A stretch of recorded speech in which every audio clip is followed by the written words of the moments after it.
से 10 रुपए का पुरस्कार की माता रानी ने मनोकामना को सिद्ध करे और इसे शक्ति और भक्ति में हमेशा लगना। कैसे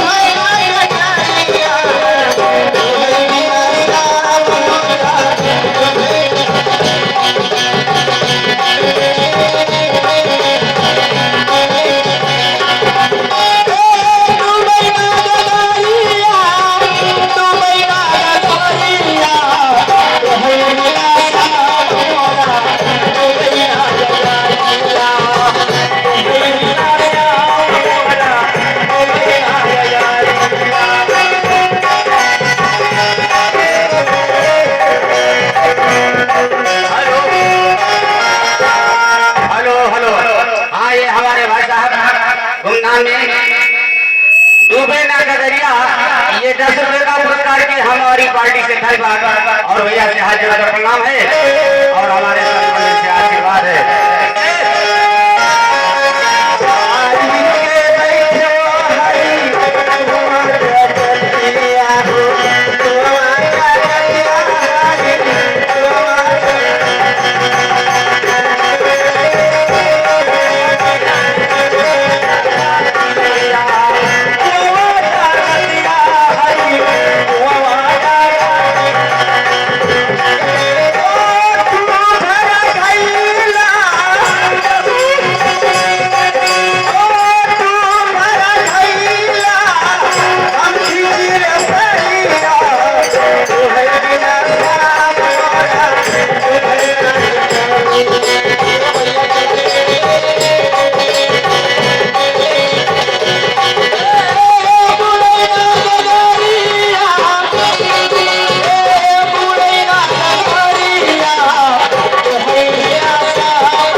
उनका कहना है कि ये का पूरा होना चाहिए।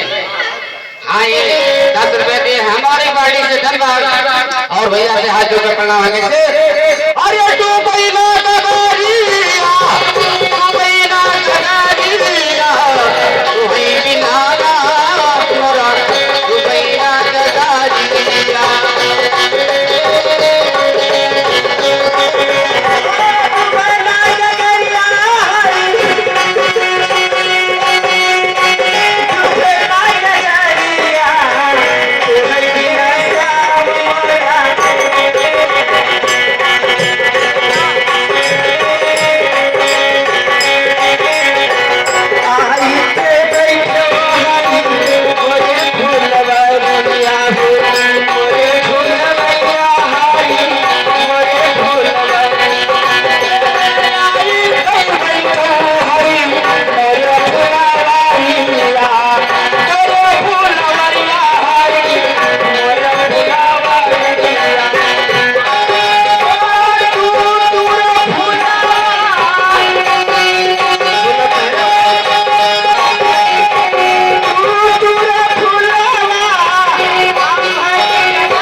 डूबे ना गगरिया और हमारी पार्टी से धन्यवाद और भैया से हाथ जोड़कर प्रणाम है और हमारे संत मंडली से आशीर्वाद है।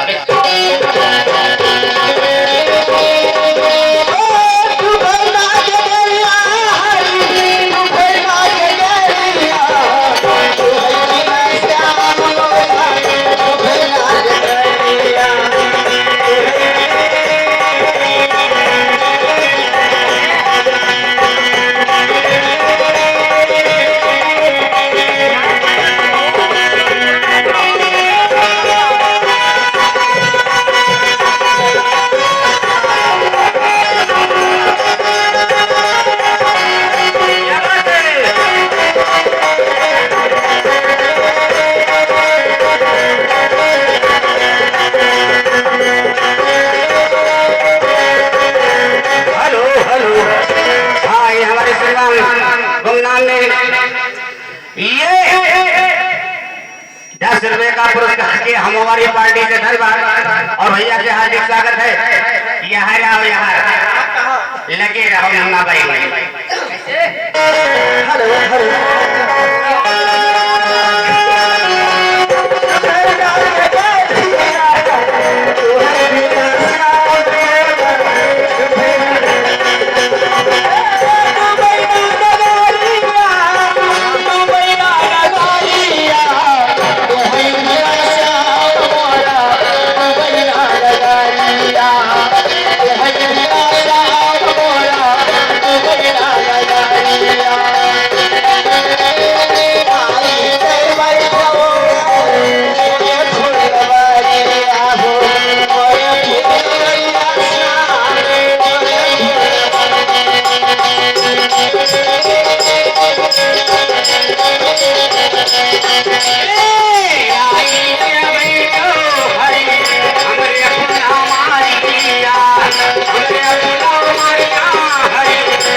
गाना को पूरा होना चाहिए। अब ही बाकी है, अब ही बाकी है। ये 23 रुपए दे रहे हैं हमारे भाई साहब, वो अपना नाम नहीं बताना चाहते हैं लेकिन गुप्त नाम है। हाँ कैसे? अरे आएगी अपनी जो हरी अपने नारिया अपने नारिया हरी अपने नारिया।